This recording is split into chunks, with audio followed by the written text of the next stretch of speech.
வணக்கம். Great ventures வழங்கும் லாபம் கமாடிட்டியில் ஜெயிக்கலாம் வாங்க. இன்றைய நிகழ்ச்சிக்கு நாம் அரங்கத்திற்கு வந்திருப்பவர் கிரேட் வெஞ்சர்ஸ் நிறுவனத்தின் தலைவரான திரு ஹரிஹரன் அவர்கள். கமாடிட்டியில் ஜெயிப்பது எப்படி என்பது குறித்து நம்முடைய விளக்கம் அளிக்க இருக்காங்க. நேர்களை நீங்கள் செய்ய வேண்டியவை டிவி ஸ்கிரீன்ல பிளாஷ் ஆகிட்டு இந்த நம்பருக்கு டயல் செய்து உங்கள் கேள்விகளை கேட்கலாம். வாங்க நிகழ்ச்சிக்கு போகலாம். வணக்கம் சார். வணக்கம். லாஸ்ட் வீக் மார்க்கெட் மூவ்மெண்ட்ஸ் எப்படி சார் இருந்தது? இந்த ஃப்ரைடே எப்படி இருந்தது மார்க்கெட்? ஃப்ரைடே பேசிக்கா இந்த ரஷ்யா உக்ரைன் டென்ஷன்ஸ் மறுபடியும் கொஞ்சம் அதிகரிக்கிற மாதிரி இருந்ததும் ஸ்டாக் மார்க்கெட் கொஞ்சம் வீக் ஆனதுனால ஃப்ரைடே மட்டும் கோல்ட் அண்ட் சில்வர் கொஞ்சம் மேலே போயிருக்கு. மற்றபடி கச்சா எண்ணெய் அதாவது சப்ளை அதிகமாக வெட்னஸ்டே அப்போ எடுத்து பார்த்தோம்னா சப்ளை குறைவாக இருக்கு அப்படின்னால மார்க்கெட் ஏற ஆரம்பிச்சது. மறுபடியும் அடுத்த ஒரு நாள்ல என்ன செய்தி வெளியாகுதுன்னா ரஷ்யா உக்ரைன் டென்ஷன்னால பெரிய பாதிப்பு இல்லை, அதனால இறங்க ஆரம்பிக்குதுங்கிற மாதிரி லிட்டில் பிட் பெரிய டவுன்வர்ட்ல அப்போ கூட மார்க்கெட் 95.84 முடிவடைஞ்சிருக்கு. தட் இஸ் முக்கியமாக ஆயில பொறுத்தவரை லாஸ்ட் வீக் அந்த இன்வென்ட்ரி தான் டாபிக்கா இருந்தது. பேஸ் மெட்டல்ஸ் பெரிய சேஞ்சஸ் கிடையாது. என்ன ரீசன்னா சைனீஸ் மார்க்கெட் டிமாண்டும் எதுவும் இல்லை. யூஎஸ்ல இருந்து பாசிட்டிவ் ஒரு நாள் பாசிட்டிவ் நியூஸ் ஒரு நாள் நெகட்டிவ் நியூஸ் இந்த மாதிரி கலப்படமான செய்திகள் வர்றதுனால எல்லா கமோடிட்டிஸுமே கொஞ்சம் ரேஞ்ச் பவுண்டா இருக்கு. அதனால தான் நான் இன்ட்ராடே எடுத்து பண்றது பெட்டர் அப்படின்னு சொல்லுவேன். இன்னைக்கு பர்டிகுலரா எடுத்து பார்த்தோம்னா யூஎஸ் மார்க்கெட் ஹாலிடே, இன்னைக்கு லேபர் டே அப்படிங்கிறதுனால யூஎஸ் மார்க்கெட் இன்னைக்கு கிடையாது.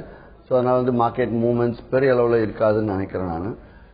பட் இன்ட்ராடே ட்ரேடர்ஸ் கிரேட் வெஞ்சர்ஸை பொறுத்த வரைக்கும் எல்லாருமே இன்ட்ராடே ட்ரேடர்ஸ்ன்றதுனால உங்களுக்கு இன்னைக்கு நல்ல ரெகுலர் ஆஸ் யூஷுவல் ஆப்பர்ச்சுனிட்டிஸ் இருக்கும். பட் மார்க்கெட் கொஞ்சம் லேட்டா முடியும். தட் இஸ் லெவல்ஸை பார்த்து பண்ணும்போது ப்ராஃபிட் இமீடியட்டா 2 மணி நேரத்தில் 3-4 மணி நேரம் ஆகலாம். வேற ஒண்ணுமே கிடையாது. மற்றபடி ஆர்பிஐ மூவ்மெண்ட்ஸ் ஐஎன்ஆர் மூவ்மெண்ட் ஸ்ட்ராங்கா இருந்துச்சுன்னா உடனே சேஞ்சஸும் நீங்க பார்க்கலாம்.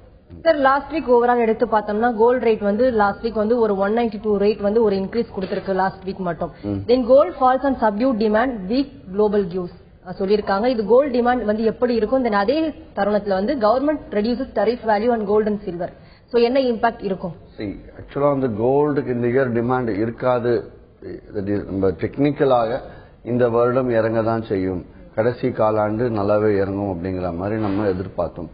ஆனால் இப்ப அந்த ரஷ்யா உக்ரைன் டென்ஷன் இருந்துட்டு இருக்கிறதுனால இன்னும் சுமூகமான ஒரு செய்தி எதுவும் வெளியாகல. அதனால இப்போதைக்கு ரேஞ்ச் பவுண்ட் தான். டிமாண்ட் இருக்கு டிமாண்ட் இல்ல அப்படிங்கிற செய்திகள் எல்லாம் இப்போதைக்கு நம்ப தகுந்த செய்தி இருக்கு. ஒரே நாள்லயே திடீர்னு ரஷ்யா உக்ரைன் டென்ஷன் அதிகமாயிடுச்சு. டாலர் இன்வெஸ்ட்மெண்ட்ஸ் குறைச்சிட்டு இம்மீடியட்டா கோல்டு டிரைவே மேல போகும். ஸோ இந்த மாதிரி கன்ஃபியூஷன்ஸ் இருக்கிற ஸ்டேட்ல இப்போதைக்கு இந்த மாதிரி செய்திகளை பார்த்து ஒரு பொசிஷன் அடுத்த ஒரு வாரத்துக்கு இப்படிதான் இருக்கும், அடுத்த ஒரு மாதத்துக்கு இப்படிதான் இருக்கும் அப்படின்னு சொல்லிட்டு நம்ம எதிர்பார்க்கறது தவறான ஒரு விஷயம். சார் இந்த ஃபெஸ்டிவ் சீசன் வரதுனால கோல்ட் அண்ட் சில்வர்ல ஒரு பிரைஸ் ஒரு சேஞ்ச் லிட்டில் வில் சேஞ்ச் இருக்கும் வாய்ப்பு இருக்கா சார்? ரொம்ப லைட்டா இருக்கும். ஒரு 0.5% 1% இருக்கலாம். ஏன்னா எப்பவுமே ஃபெஸ்டிவல் நம்ம திவாலிக்கும் அமெரிக்கா யூஎஸ் ரஷ்யா உக்ரைனுக்கும் சம்மந்தமே கிடையாது. அதே மாதிரி நமக்கும் ஈராக்கும் சம்பந்தம் கிடையாது தீபாவளியை பேஸ் பண்ணி போகும்போது. கோல்டு இந்தியாவில் இது செகண்ட் லார்ஜஸ்ட் கன்சியூமிங் ஆஃப்டர் சைனாக்கு எடுத்து பார்த்தோம்னா தங்கம் அதிகமாக உபயோகப்படுத்துறது இந்தியாவாக இருந்தாலும் இந்தியாவில் இருக்கக்கூடிய டிமாண்ட் சப்ளைக்கு தகுந்த மாதிரி தங்கத்தோட விலை நிர்ணயிக்கப்படலை. 98% இந்தியாவை பேஸ் பண்ணி நிர்ணயிக்கப்படலை. 1-2% ரொம்ப ரேர் கேசஸ்ல தான் அது கூட நடக்கும். அதனால இங்க ஆகிற லைக் தீபாவளியோ இல்ல டிமாண்ட் சப்ளைக்காக பப்ளிக் டிமாண்ட் சப்ளைக்காக லைக் இன்டர்நேஷனல் மார்க்கெட் அஃபெக்ட் ஆகாது. இன்டர்நேஷனல் மார்க்கெட்ல சிறிய ஏதோ வார் வந்துச்சு, யூஎஸ் எந்த அளவுக்கு அதுல பங்கெடுக்குது, அதனால டாலர் எப்படி அஃபெக்ட் ஆகுதுங்கிற வச்சுதான் தங்கத்தோட விலை உலக அளவில் நிர்ணயிக்கப்படுறது. தொடர்ந்து பேசலாம் சார். அடுத்த நேரில் இருக்காங்க. வணக்கம் ஆனந்த். வணக்கம். சொல்லுங்க ஆனந்த், உங்க கேள்வி என்னன்னு கேளுங்க. சார் வணக்கம் சார். வணக்கம் சார். நான் இப்பதான் புதுசா கத்துக்கலான்னு இருக்கேன். ஃபர்ஸ்ட் நான் மீட் பண்ணது உங்க செமினார்ல ஃபர்ஸ்ட் அட்டெண்ட் பண்ணேன். நானு உங்க மூலியமா தான் நான் தெரிஞ்சுக்கிட்டேன். ஸோ இப்போ ஒரு 2 lakhs இன்வெஸ்ட் பண்ணிட்டு நான் டெய்லி இன்ட்ராடேல ஒரு சக்சஸ்ஃபுல் ட்ரேடரா இருக்கணும்னா என்ன அடிப்படையான விஷயங்கள் நான் கத்துக்கணும்? சேலம் அப்படிங்கறதுனால சேலத்துல பெரிய ஆபீஸே இருக்கு. 5 ரோட்ஸ்ல ஸ்வர்ணாம்பிகை பிளாஸ் ஐசிஐசிஐ வங்கிக்கு பக்கத்துலயே இருக்கு ஆபீஸ். அங்க போனீங்கன்னா ஃபர்ஸ்ட் ஒரு 2-3 நாள் உட்காந்து ஜஸ்ட் லெவல்ஸ் மட்டும் நீங்க எப்படி மானிட்டர் பண்ணி ட்ரேட் பண்றதுன்னு அவங்க கிட்ட கேளுங்க. கிரேட் வெஞ்சர்ஸ் 10 காலுக்கு கொடுக்கக்கூடிய அளவுகளை மட்டும் பார்த்து ஒரு வாரம் இல்லது ஒரு 20 டே ட்ரேடிங் சொல்லலாம். 20 ட்ரேட்ஸ் நீங்க அந்த லெவல்ஸ் மட்டும் பார்த்து பண்ணுங்க. வேற எந்த டிசிப்ளினுமே வேணாம். அதுல இன்ட்ராடே பர்டிகுலரா இன்ட்ராடேக் தான் வரும். ஆனால் target, stop loss, entry exit, stop loss, இது மூணுமே வந்து சரியான முறையில நீங்க கடைபிடிச்சு ட்ரேடிங் பண்ணீங்க அப்படின்னா கண்டிப்பா வந்து உங்களுக்கு சக்சஸ்ஃபுல்லா தான் இருக்கும். லாஸ் அப்படிங்கறது பெரிய அளவுல தவிர்ப்பீங்க. அதே மாதிரி மாதம் 10% அப்படிங்கறத முடிவு பண்ணிட்டு உட்காருங்க. அதுக்கு மேல வர்றதுலாம் ஜாக்பாட் அப்படின்னு நினைச்சுக்கோங்க. தொடர்ந்து பேசலாம் சார். பெங்களூர்ல இருந்து அடுத்த நேர்ல இருக்காங்க. வணக்கம் விஜயகுமார். வணக்கம் மேடம். சொல்லுங்க விஜயகுமார், பேசுங்க. வணக்கம் சார். வணக்கம், சொல்லுங்க சார். இந்த பெங்களூர் ஆபீஸ் ஓபன் பண்ணிருக்கதா சொன்னாங்க விநாயகர். எனக்கு இது வரைக்கும் இந்த மெசேஜ் வரல. ஆபீஸ் ஓபன் இருக்குன்னு ஆக்சுவலா செப்டம்பர் 4ஆம் தேதிக்கு ஆல்ரெடி மூவ் ஆயிருக்குங்க அவுட்டர் ரிங் ரோட்ல. நீங்க ஒன்ஸ் ஓபன் ஆகும்போது கண்டிப்பா இந்த இதே நிகழ்ச்சியிலேயே நான் தெரிவிப்பேன் எங்கன்ட்டு. போட்டோஸ் கூட வேணா காட்டுறேன், பார்த்துட்டு நீங்க தாராளமாக போய் நேரில் போய் பார்க்கலாம். சார், அந்த நேயர் கேட்டிருந்தாரு இன்ட்ராடே ட்ரேடர்ஸ்க்கு வந்து என்னென்ன ஃபாலோ பண்ணணும்னு கேட்டிருந்தாரு. இன்ட்ராடே ட்ரேடர்ஸ் அண்ட் பொசிஷனல் ட்ரேடர்ஸ்க்கு வந்து என்ன டிஃபரன்ஸ் இருக்கும், என்னென்ன அட்வான்டேஜஸ் வந்து இன்ட்ராடே ட்ரேடர்ஸ்க்கு வந்து இருக்கு சார்? இன்ட்ராடே ட்ரேடர்ஸை பொறுத்த வரைக்கும் நிம்மதியா ட்ரேட் பண்ணுவாங்க. லாபமோ நஷ்டமோ அன்னைக்கு தெரிஞ்சிடும். அடுத்த நாள் பாத்துக்கலாம் அப்படின்னு சொல்லிட்டு நிதானமா போகலாம். அதாவது நம்ம வாங்கின பொசிஷன் நைட் எல்லாம் போட்டு அதை வச்சு குழப்பிக்கிட்டு இருக்கிறது கிடையாது. இது சைக்கலாஜிக்கலா அவங்க லைஃபை டிஸ்டர்ப் பண்ணாம போகும். அதே பொசிஷன் எடுத்துட்டாங்க அப்படின்னா அதை பத்தியே ஒவ்வொரு நிமிடமும் நினைச்சுக்கிட்டு 1000 ரூபாய் போகுமா, அதாவது ட்ரேடிங்ல மட்டும் பொசிஷன் எடுத்துட்டானா இட் இஸ் லிட்டரலா என்ன, பாக்கெட்ல ஒரு 1000 ரூபாய் இருக்கு, பக்கத்துல இருக்கவங்க அதை எடுத்துருவானா எடுக்க மாட்டானான்ற ஒரு குழப்பத்திலேயே இருக்க மாதிரி தான் தெரியும். அதனால இன்ட்ராடே அப்படின்னா முடிஞ்சிடுச்சு. ஒன்னு அவன் எடுத்துட்டு போயிட்டா நம்ம பாக்கெட்ல சேவ் பண்ணி வச்சுட்டோம், இல்ல நம்ம லாக்கர்ல வச்சுட்டோம், அவ்வளவு. இப்படி இருந்தால் பெட்டர். அதனால பொசிஷன் அப்படிங்கிற சைக்கலாஜிக்கல் ஃப்ரீடமே இருக்காது. ஓவர் மெஸ் அப், ஓவர் கன்ஃபியூஷன்ல போகும். அதுக்கு பதிலாக இன்ட்ராடே பண்றது பெட்டர். தொடர்ந்து பேசலாம் சார். கோவையில இருந்து அடுத்த நேர்ல இருக்காங்க. வணக்கம் தினேஷ். Good morning sir. சொல்லுங்க தினேஷ், உங்க கேள்வி கேளுங்க. எங்களுக்கு பாத்தீங்கன்னா நீங்க 10:15 மணிக்கு வந்து லெவல்ஸ் கொடுக்கறேன்னு சொல்றீங்க. அது பொசிஷன் ஹோல்ட் பண்ணவங்களுக்கு மட்டும்தானா இல்ல எல்லா கஸ்டமர்ஸுக்கும் தரீங்களா? இல்லைங்க, அதாவது அதாவது லெவல்ஸ் பர்டிகுலரா ஒன்லி 100% இன்ட்ராடே ட்ரேடர்ஸ்க்கு மட்டும்தான். நீங்க வந்து இன்கேஸ் பொசிஷன்லாம் ஹோல்ட் பண்ணவே வேண்டாம். ரொம்ப ஒரு சின்ன விஷயம் என்னன்னா, நீங்க எந்த கமாடிட்டில ட்ரேட் பண்றீங்களோ அந்த கமாடிட்டிஸ்லாம் நீங்க பாத்துக்கலாம். இன்கேஸ் நீங்க ஒரு கடந்த 3 நாள் ட்ரேட் பண்ணாத கமாடிட்டிஸ், இல்ல 5 நாள் நினைக்கிறேன், கடந்த 5 நாள் ட்ரேட் பண்ணாத கமாடிட்டிஸ் ஏதாவது இருந்துச்சு அப்படின்னா கிரேட் வெஞ்சர்ஸ் கோவை ஆபீஸ்க்கு தொடர்பு கொண்டு அன்னையோட லெவல்ஸ் நீங்க போன்லயே கேட்டு தெரிஞ்சுட்டு அன்னைக்கு ஆர்டர் போட்டுட்டீங்கன்னா அதுக்கப்புறம் அந்த கமாடிட்டி லெவல்ஸும் நீங்க பார்க்கலாம். நன்றி சார். ஆயில் பிரைசஸ் வந்து இப்ப அப் மூவ்மெண்ட்ல இருக்கு, அதாவது உக்ரைன் டென்ஷன்ஸ்னால, யூஎஸ் டேட்டானால. உக்ரைன் டென்ஷன்னால ஆயில் வந்து மூவ்மெண்ட் கொடுக்கணும், லாஜிக்கலி தட் இஸ் ரைட். ஆனா வந்து அது நடக்கவே இல்லை. உக்ரைன் ரஷ்யா டென்ஷன் நடக்கல, ஈராக் காசா இஷ்யூனால நடக்கல. அமெரிக்கா வந்து ஈராக் மேல பாம்பு போட்டு அப்பவும் க்ரூட் ஆயில் ஒரு சின்ன ஒரு மூவ்மெண்ட்ஸ் கூட கொடுக்கல, கொஞ்சம் கொஞ்சமா இறங்கிட்டு தான் இருந்தது. ஸோ ஃபண்டமெண்டல் டோட்டலா ஃபெயிலியர். அதனால என்ன சொல்லுவேன், இப்ப பியோர் சைட்வே மார்க்கெட். ஏதாவது ஒரு செய்தியை வச்சு மார்க்கெட் ஏற தொடங்குச்சுன்னா அந்த செய்தியை வேணா ஃபாலோ பண்ணிட்டு போலாமே தவிர வரக்கூடிய எல்லா செய்திக்கும் மார்க்கெட்டை கம்பேர் பண்ணி பார்த்தோம்னா நமக்கு தான் தலைவலி. அடுத்த நேர்ல இருக்காங்க. வணக்கம் செந்தில்குமார். வணக்கம் மேடம். சொல்லுங்க செந்தில்குமார், கேள்வி என்னன்னு சத்தமா கேளுங்க. Good morning sir. Good morning sir. இப்போ ஒன்றும் இல்லை சார், நீங்க தந்தி தொலைக்காட்சியில நீங்க நடத்திட்டு இருக்க இந்த நிகழ்ச்சி வந்து ரொம்ப ஒரு பிரமாதமா நடந்துட்டு இருக்கு. அதுக்கு முதல்ல உங்களுக்கு என்னுடைய வாழ்த்துக்கள் சார்.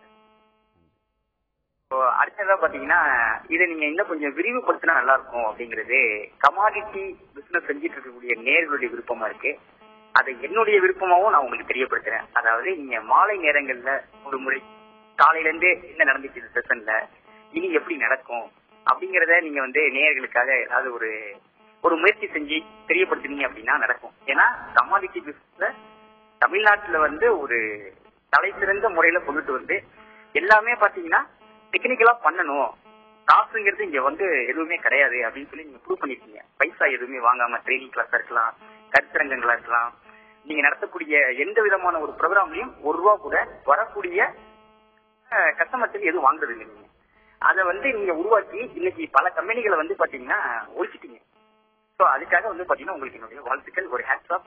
இதை நீங்க மாலை நேரங்களையும் ஒரு வகுப்பு மாதிரி இதை கொண்டு வந்தீங்க அப்படின்னா இன்னும் ரொம்ப யூஸ்ஃபுல்லா இருக்கும். ஏன்னா நிறைய பேர் ஜாபுக்கு போயிடுறாங்க, ஈவினிங் தான் வர்றாங்க. மார்னிங் நீங்க நடத்துற இந்த 9:30 ப்ரோக்ராம் வந்து கொஞ்சம் மெஜாரிட்டி ஆஃப் த பீப்புள் பாக்குறதுக்கான வாய்ப்பு வந்து கொஞ்சம் கம்மியா இருக்கு. ஸோ இதை நீங்க கொஞ்சம் யோசனை பண்ணுங்க.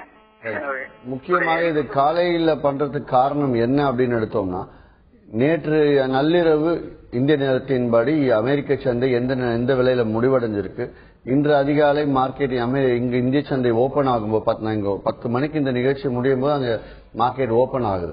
சோ எப்படி ஓபன் ஆகும் அப்படிங்கிற டிஸ்கஷனுக்காக தான் இந்த நிகழ்ச்சி வைக்கிறது. மதியம் 5-5:30 மணிக்கு நீங்க சொல்ற மாதிரி 6 மணிக்கு வச்சோம்னா 6 மணிக்கு யூஎஸ் மார்க்கெட் ஓபன் ஆகிற டைம். அதுக்கு முன்பு வரக்கூடிய தகவல் எல்லாமே நான் இன்று காலையே உங்களுக்கு கொடுத்துட்டு 6 மணிக்கு இந்த தகவல் வெளியாகும், 7 மணிக்கு இந்த தகவல் வெளியாகும் நான் முன்கூட்டியே சொல்லிடுறேன். இது மட்டும் இல்லாமல் என்னென்ன செய்தி வெளியாகுதுன்னு நீங்க தெரிஞ்சுக்கணும். greatventures.in வெப்சைட்டுக்கு போனீங்கன்னா அழகா இன்னைக்கு குளோபல் எக்கனாமிக் கேலண்டர் ரைட் சைட்ல கொடுத்துருக்கும். அந்த எக்கனாமிக் கேலண்டர்ல இன்று என்னென்ன செய்தி எத்தனை மணிக்கு வெளியாக இருக்கு, அதனால டாலரோட பாதிப்பு என்ன, ஸோ டாலர் பாதிப்பு வச்சு நம்ம அப்படியே கோல்டு, சில்வர், க்ரூட் ஆயில் எல்லா அதர் பேஸ் மெட்டல்ஸ் எல்லாமே கணக்கு பார்த்துக்கலாம். ஸோ இந்த பர்பஸ்க்காகவே தான் இது காலை மார்க்கெட் வைக்கிறது. ஈவினிங் நீங்க சொல்ற மாதிரி கருத்தில் கொண்டு பரிசீலனை செய்யணும். இருந்து ஒரு நேர்ல இருக்காங்க. வணக்கம் ரவிச்சந்திரன். வணக்கம் மேடம். சொல்லுங்க ரவிச்சந்திரன். சார் இந்த ஈரோ வந்து இப்போ 35,600 இருந்து இறங்கிட்டு தொடர்ந்து இறங்குது சார். ஹலோ சொல்லுங்க பேசுங்க. இறங்குது சார். நான் ஒரு இடத்துல வந்து கரன்சி ட்ரேடிங் கொடுத்துருந்தேன். அது வந்து இப்ப வந்து ஒன் சைடா இறங்காதனால மார்ஜின் கட்டணும் அப்படிங்கிறாங்க. இப்ப ஹெட்ஜிங்ல இருக்கு 32ல. இது யூரோ இன்னும் இறங்குனா எப்படி சார் இருக்கும் தெரியல சார். நான் உங்க கிளைண்ட் தான் விநாயகத்துல இருந்து ஸ்டார்ட் பண்ணிருக்கேன். அதுல இருந்து பணத்தை எடுத்துடலாம்ங்கும் போது இப்ப மைனஸ் ஆயிருச்சு. என்ன பண்ணலாம் சார்? இல்ல ஹெட்ஜிங் போடுறது தவறுன்னு சொல்லுவேன் நான். இதனால ஹெட்ஜிங் போட்டுட்டீங்க. இப்போதைக்கு யூரோ இந்த வீக் ஸ்டேபிள் கிடையாது. ஏன்னா இன்னைக்கு லேபர் டே, நாளைக்கும் வந்து இன்னைக்கு யூஎஸ் லேபர் டே ரெஃபரல் பாயிண்டே உங்களுக்கு கிடையாது. ஸோ நாளையும் மார்க்கெட் சரியா இருக்காது. புதன் வியாழன் டேட்டா வெளியாக இருக்கு, அதுக்கப்புறம் கொஞ்சம் பெட்டரா இருக்கும். யூரோ இந்த வீக் தட் இஸ் இந்த புதன் வியாழனை பார்த்தா யூரோ வந்து ஸ்ட்ரென்தன் தான் ஆகும் மார்க்கெட். ஸோ நீங்க அப்படி இருக்க மாதிரி தான் ஷார்ட்டை நீங்க கவர் பண்ணிட்டு பையை ஓபன் பண்ணி புக் பண்ணிட்டு வெளியாகிறது நல்லது. அப்படியே நீங்க ஹோல்ட் பண்ண நினைச்சாலும் ஹோல்ட் பண்ணலாம். ஏன்னா மார்க்கெட் இன்னும் ஒரு 10 டேஸ்க்கு வந்து இன்னும் ஒரு ட்ரெண்ட் எடுக்காது. செப்டம்பர் முதல் வாரம் இறுதி, அதான் இந்த வாரம் இறுதியில் தான் வந்து ட்ரெண்ட் ஓரளவுக்கு ஃபார்ம் ஆகும். அதனால அதுக்கு முன்னாடி நீங்க போட்டிருக்க ரேட் வந்துச்சுன்னா வெளியேடுங்க. நன்றி. தொடர்ந்து பேசலாம் சார். திருவாரூர்ல இருந்து ஒரு நேர்ல இருக்காங்க. வணக்கம் இளமருதி. தொடர்புல இல்ல சார். கோல்டு வந்து கரண்ட் மூவ்மெண்ட்ல வந்து ஒரு ரேலி மூவ்மெண்ட்ல இருக்கா? கோல்டு எதுவுமே எந்த கமோடிட்டிஸுமே வந்து ட்ரெண்டா இல்லை இப்போதைக்கு. எல்லாமே சைட்வே மூவ்மெண்ட், பியூர் இன்ட்ராடே. சில்வர்லாம் வந்து நல்லாவே இறங்குற மாதிரியும் இறங்கி அப்படியே ஒரு வாரம் 10 நாள் இறங்கினது 3 நாள்ல ரெக்கவர் ஆகுது. கோல்டும் அந்த மாதிரி இறங்கினா ஒரு 2-3 டேஸ்ல ரெக்கவர் ஆகுது.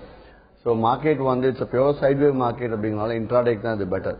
ட்ரெண்டே எடுக்க வேணாம். ப்ராப்ளம் எனக்கு தெரிஞ்சு செப்டம்பர் முதல் வாரம் இறுதி, ஈவன் கரன்சியும் சரி கமாடிட்டியும் சரி முதல் வாரம் இறுதியில தான் வந்து கொஞ்சம் ஓரளவுக்கு ட்ரெண்ட் ஸ்டார்ட் ஆகும். நெக்ஸ்ட் வீக்ல கொஞ்சம் மெச்சூர் ஆகும் ட்ரெண்ட். சார் கடந்த மாதம் ஒப்பிடும்போது இந்த மாதம் வந்து மார்க்கெட் மூவ்மெண்ட்ஸ் வந்து எப்படி இருக்கு, என்ன எக்ஸ்பெக்ட் பண்ணலாம் சார்? ஆகஸ்ட் எவ்ரி இயர் எடுத்தோம்னா ஆகஸ்ட் லாஸ்ட் 2 வீக்ஸ் வந்து dull month, dull period. Especially across Globe வந்து எடுத்து பார்த்தா சம்மர் வெக்கேஷன் முடிகிற நேரம் அது. நமக்குலாம் வந்து ஜூன்ல முடிஞ்சிடும், ஜூலை ஃபர்ஸ்ட் ஹாஃப் வரைக்கும் இருக்கும். வேற அக்ராஸ் வெஸ்டர்ன் கண்ட்ரீஸ்லாம் எடுத்து பார்த்தோம்னா ஆகஸ்ட் கடைசி 2 வாரம் வரைக்கும் எக்ஸ்டெண்ட் ஆகும்.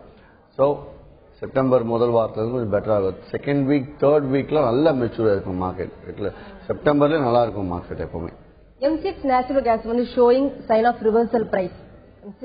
நேச்சுரல் கேஸ் வந்து MCX நேச்சுரல் கேஸ் ஸ்பெசிபிக்கா பேசவே வேண்டாம். என்ன கேட்டேன்னா நான் இங்க வந்து ரூபி MCX நேச்சுரல் கேஸ் இறங்குதுன்னா கண்டிப்பா வந்து NYMEXல இறங்கினாதான் இங்க இறங்க முடியும். ஸோ NYMEXல இறங்காம இங்க இறங்குது அப்படின்னா ருப்பியோட பிளக்சுவேஷன் தான் இருக்கும். ஸோ எந்த ஒரு கமாடிட்டியுமே என்ன பொறுத்திருக்கும் ஸ்பெசிபிக்கா MCXல இறங்குச்சு, MCXல ஏறுச்சு அப்படின்னு பேசவே வேண்டாம். அப்படி பேசினால் அதுக்கு ருப்பி சம்பந்தப்பட்டு இருந்தா மட்டும்தான் அந்த மாறுதல் கிடைக்கும். மேலும் பேசலாம் சார். அடுத்த நேர்ல இருக்காங்க. வணக்கம் தினேஷ். Good morning sir. உங்க ஃபேன் பேசுங்க சார். சார் டாரிஃப் கார்னர்ல ஓபன் பண்றேன்னு சொன்னீங்க சார். ஓபன் பண்ணியாச்சா சார்? அடுத்தது ஈவினிங் மார்க்கெட் நீங்க எப்ப சார் வருவீங்க? ஈவினிங் டைம்ல உங்களால முடியும் சார். மார்க்கெட்டே உங்களால கட்டுப்படி முடியும்னா இது பண்றது உங்களால ரொம்ப சாத்தியம் தான் சார்.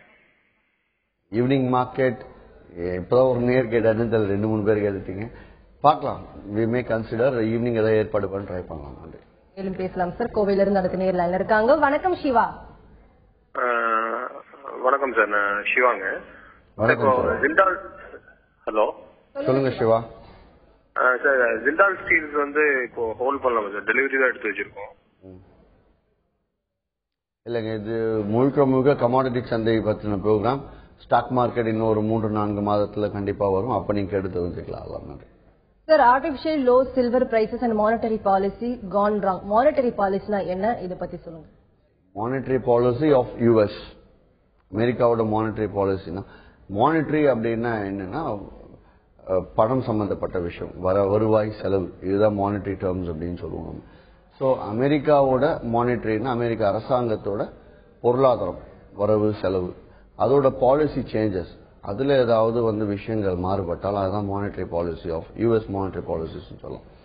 அதுதான் இப்ப எடுத்து பார்த்தா interest rate, it's a monetary policy of American government. So அப்படி பார்த்தோன்னா யூஎஸ்ல இன்ட்ரெஸ்ட் ரேட்டை ஹைக் பண்ணலாம்ன்ற ஒரு கன்ஃபர்மேஷன் வந்திருக்கு. யூஎஸ்ல இன்ட்ரெஸ்ட் ரேட் ஹைக் பண்ணால் டாலர் என்ன ஆகும், ஸ்ட்ராங் ஆகும். ஸோ டாலர் ஸ்ட்ராங் ஆச்சுன்னா கோல்டு இறங்கும். இப்படி ரிலேட் ஆகி தான் கமாடிட்டிஸ்க்கே வரும். சார், இன்னைக்கு மார்க்கெட் மூவ்மெண்ட்ஸ்ல க்ரூட், அலுமினியம், ஜிங்க் எப்படி இருக்கும் மார்க்கெட் மூவ்மெண்ட்ஸ்? இன்னைக்கு எடுத்து பார்த்தோன்னா ஆயில் மட்டும் தான் இன்னைக்கு இன்ட்ராடே கொஞ்சம் பெட்டரா பண்ண முடியும்னு நினைக்கிறேன். தட் இஸ் வெள்ளிக்கிழமை இன்னைக்கு 5831 முடிவடைஞ்சிருக்கு. இன்னைக்கு எடுத்தோம்னா 5835க்கு மேல ஏறிச்சுன்னா பை பண்ணலாம். முதல் டார்கெட் 5839, கிட்டத்தட்ட 15 ரூபாய் 24 ரூபாய் லாபம் இருந்தாலும் 12 ரூபாய் லாபத்தில் அதிகபட்சம் வெளியாகலாம். செல் சைடில் 5796 செல் போகலாம். முதல் டார்கெட் 5781, 15 ரூபாய் லாபம் இருக்கு. ஸோ 8 ரூபாய் லாபத்தில் வெளியாகிறது நல்லதுன்னு சொல்லலாம். அண்ட் தென் வேற என்ன கேட்டு, ஜிங்க் அலுமினியம் பொறுத்த வரைக்கும் லண்டன் மார்க்கெட் இருக்கும். That is oil, gas and gold, silver, இது மட்டும் யூஎஸ் மார்க்கெட் எஸ்பெஷலி பேஸ் பண்ணி போகும். எல்லாமே ஓப்பன் அப்படிங்கறதுனால ஜிங்க் இன்னைக்கு 142 ரூபாய் 25 பைசாக்கு மேல வச்சுன்னா பை பண்ணலாம். சரியா 25 பைசா லாபம் வெளியேறலாம். இல்ல மூவ்மெண்ட் ரொம்ப கம்மியா இருந்தா 20 பைசா லாபத்திலும் வெளியாகலாம். அது செல்லிங்ல 141 ரூபாய் 75 செல்லிங் போகலாம். செல் சைட்ல ஒண்ணுமே லாபமே கிடையாது. ஸோ செல்லிங் சைடு 15 பைசா லாபத்துக்கு ட்ரேட் பண்ணணுமான்னு திங்க் பண்ணிக்கோங்க. அலுமினியம் 125 ரூபாய் 90 மேல பை, 25 பைசா டார்கெட். 20 பைசா வெளியாகுங்க. செல் சைடு 125 ரூபாய் 40 செல், 20 பைசா டார்கெட்ல வெளியேறுங்க. சார், லெட் தற்போதைய மூவ்மெண்ட்ல எப்படி சார் இருக்கு கரண்ட் மூவ்மெண்ட்? லெட் இன்னைக்கு பொறுத்த வரைக்கும் பேஸ் மெட்டல்ஸ் எல்லாமே இருக்கிறதுனால இன்னைக்கு பொறுத்தவரை 136 ரூபாய் 10 மேல ஏறிச்சுன்னா பை பண்ணலாம். ஸோ 35 பைசா லாபம் இருந்தாலும் ஒரு 15 பைசா லாபத்துல 20 பைசா லாபத்துல வெளியாகிறது நல்லது லெட்டை பொறுத்தவரை இன்னைக்கு. அது செல்லிங் சைடில் 135 ரூபாய் 45 செல்லிங் போகலாம். 20 பைசா ப்ராஃபிட்ல வெளியாகலாம். மேலும் பேசலாம் சார். ஒரு நேர் லைன்ல இருக்காங்க. வணக்கம் பிரகாஷ். பிரகாஷ் தொடர்புல இருக்கீங்களா? ஹலோ, சொல்லுங்க பிரகாஷ், உங்க கேள்வி என்னன்னு சத்தமா கேளுங்க. பார்த்து பேசுங்க. பேசுங்க சார். வணக்கம் பிரகாஷ், சொல்லுங்க. ஹலோ சார், வணக்கம் சார். பேசுங்க பிரகாஷ், கேக்குது, சத்தமா பேசுங்க சார். வேற லைன் கிராஸ் ஆகுது. வணக்கம் சார். சார், எனக்கு நான் 29 இயர்ஸ் ஓல்டு சார்.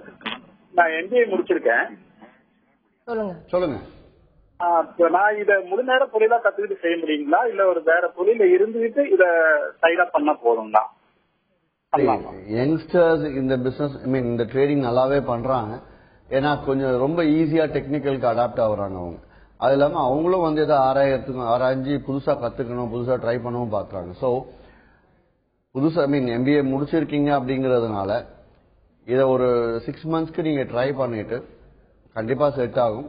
அதுல great ventures head of RO அங்க தட் இஸ் சேலத்துலயும் இருக்கு, ஈரோடுலயும் இருக்கு, கோயம்புத்தூர்லயும் இருக்கு, உங்களுக்கு திருப்பூர்லயும் இருக்கு. எது உங்களுக்கு பக்கமோ நீங்க அங்க போய் தாராளமா கத்துக்கிட்டு அக்கௌண்ட் ஓபன் பண்ணி 6 மந்த்ஸ் ட்ரேட் பண்ணுங்க. ஒன்ஸ் உங்களுக்கு செட் ஆச்சுன்னா அப்படியே கண்டினியூ பண்ணி இதை முழு நேரமாவும் எடுத்து நீங்க செய்யலாம். சார், ஒரு ட்ரேடர் இன்வெஸ்ட்மெண்ட் ஏத்த மாதிரி ப்ராஃபிட் எடுக்க முடியுமா சார்? இன்வெஸ்ட்மெண்ட் பேஸ்டு ப்ராஃபிட் இருக்குமா சார்? அதான் இன்வெஸ்ட்மெண்ட் பேஸ்டு ப்ராஃபிட் தான் நான் சொல்ல வர்றது. அதாவது பொதுவா என்ன கேட்பாங்கன்னா, நான் க்ரூட் ஆயில ட்ரேட் பண்ணா எவ்வளவு மார்ஜின் போடணும் சார், கோல்ட்ல பண்ணா எவ்வளவு மார்ஜின் போடணும், இப்படிதான் கேட்பாங்க. பட் இப்ப அதையும் மாத்திட்டு வர கொஞ்சம் கொஞ்சமா. என்ன உங்களுக்கு தேவை? மாதம் எனக்கு 20,000 வேணும், 10 மடங்கு முதலீடு, அதாவது 2 லட்சம். 30,000 வேணும்னா 3 லட்சம், 10,000 வேணும்னா 1 லட்சம் முதலீடு செஞ்சு அந்த 1 லட்சம் ரூபாய்க்கு எந்த கமாடிட்டில நீங்க ட்ரேட் பண்ண முடியும் அப்படின்ட்டு நீங்க கிரேட் வெஞ்சர்ஸ் ஆளுங்கன்னா கண்டிப்பா சொல்லுவாங்க, இந்த கமாடிட்டி உங்களுக்கு செட் ஆகும், இந்த கமாடிட்டி செட் ஆகாது அப்படின்னா. அந்த கமாடிட்டி சூஸ் பண்ணி கிரேட் வெஞ்சர்ஸ்ல கொடுக்கக்கூடிய அளவுகளை பார்த்துட்டு விருப்பப்பட்டால் சார்ட்டையும் பார்த்துட்டு நீங்க ட்ரேட் பண்ணீங்கன்னா அந்த மாதம் 8-10% அப்படிங்கிற மிக சுலபம். சார், இன்ட்ராடே ட்ரேடர்ஸ் இன்ட்ராடே ட்ரேடிங்ல மிஸ்டேக்ஸ் ஏற்படுமா ட்ரேடிங் பண்ணும்போது? இன்ட்ராடே ட்ரேடர்ஸ் அப்படின்னா ஒரு இந்த மாதிரி லெவல்ஸே பார்க்காம கண்மூடித்தனமா வியாபாரம் செஞ்சால் கண்டிப்பா பிரச்சனைகள் வரும். அப்படி பண்றவங்க இன்ட்ராடேல முடிக்கவே மாட்டாங்க. கண்டிப்பா அடுத்த நாள் எடுத்துட்டு போயிடுவாங்க. இன்ட்ராடே பண்ணணும்னு முடிவெடுத்து இன்ட்ராடேலயே முடிக்கிறவங்க யாரா இருப்பாங்க அப்படின்னா கிரேட் வெஞ்சர்ஸ் லெவல்ஸ் யூஸ் பண்ணி பண்றவங்க கண்டிப்பா இன்ட்ராடே பிளான் பண்ணி பண்ண கண்டிப்பா ஸ்டாப் லாஸ் டார்கெட் போட்டு வெளியாவாங்க. ஸோ அவங்களுக்கு அந்த டென்ஷன்ஸ் கிடையாது. ஸோ அப்படி செய்யும் போது நஷ்டம் அப்படிங்கிறது பெரிய அளவில் இங்க தவிர்க்கப்படும். அதே இன்ட்ராடே ட்ரேடிங் லெவல்ஸே இல்லாம ட்ரேட் பண்றவங்க இன்னைக்கு வேண்டாம் நாளைக்கு பார்த்துக்கலாம் நாளைக்கு பார்த்துக்கலான்ட்டு போனாங்க அப்படின்னா அந்த 2-3 நாள் காத்திருந்து அவங்க லாபத்தை பார்ப்பாங்க. அடுத்து அவங்கள அறியாம ஒரு வாரம் அடுத்த ட்ரேடிங்ல ஒரு வாரம் வெயிட் பண்ணுவோம், அடுத்த ட்ரேடிங்ல 3 வாரம் வெயிட் பண்ணுவோம், அடுத்த ட்ரேடிங்ல 1 மாதம் வெயிட் பண்ணுவோம், அதுக்கு அடுத்து ஒரு கான்ட்ராக்ட் வெயிட் பண்ணுவோம். அவங்களையே அறியாம டிசிப்ளின் மாறி போகும்போது அவங்க ஆகக்கூடிய நஷ்டம் ரொம்ப அதிகமா இருக்கும். அதாவது ஃபர்ஸ்ட் டைம் 3 நாள் வெயிட் பண்ணி லாபம் எடுத்து 1000 ரூபாய் லாபம் எடுத்துருவா. வேற இந்த 3 நாள் இன்ட்ராடே பண்ணவர் பார்த்தோம்னா 500 ரூபாய் 1000 ரூபாய் அவர் லாபம்னா 2 ரூபாய் நஷ்டத்துல இருப்பார். ஸோ இந்த இன்ட்ராடே ட்ரேடிங் பார்த்து பண்றவங்க என்ன நினைச்சிருவாங்க, ஸோ நம்மளும் ஏன் இன்ட்ராடே பண்ணணும், கேரி ஃபார்வர்ட் பண்ணா 2-3 நாள்ல வந்துடுது. ஆனா அது லாங் டேர்ம்ல மொத்தத்தையும் கவுத்துரும். வேற இங்க இன்ட்ராடேன்னு எடுத்து பண்ணும்போது என்ன ஆகும், ஸ்லோ அண்ட் ஸ்டடி. ஒரு நாள் 500, அடுத்த நாள் 2000, அதுக்கு அடுத்த நாள் 1000 ரூபாய் லாபம், ஒரு நாள் மறுபடியும் 2000 நஷ்டம். இந்த மாதிரி மாச கடைசியில் எடுத்து பார்த்தோம்னா 10% ரொம்ப சுலபம். Thank you sir. நீங்க அரங்கத்துக்கு வந்தது கமாடிட்டி வாணிபம் குறித்து பலவிதமான ஏற்றம் இருக்கும் குறித்து நிறைய விஷயங்கள் ஷேர் பண்ணிக்கிட்டீங்க. குறிப்பா நேரில் கேட்ட கேள்விக்கு ரொம்ப பொறுமையா பதிலளிச்சீங்க சார். நன்றி. நன்றி, வணக்கம். கிரேட் வெஞ்சர்ஸ் வழங்கும் லாபம் கமாடிட்டியில் ஜெயிக்கலாமாக நிகழ்ச்சிக்கு இன்று நம் அரங்கத்திற்கு வந்திருப்பவர் கிரேட் வெஞ்சர்ஸ் நிறுவனத்தின் தலைவரான திரு ஹரிஹரன் அவர்கள். கமாடிட்டியில் ஜெயிப்பது எப்படி என்பது குறித்து அவர்கள் சொன்ன பலவிதமான தகவல்கள் உங்களுக்கு ரொம்பவே பயனுள்ளதாக அமைஞ்சிருக்கும். மீண்டும் சந்திப்போம். வணக்கம்.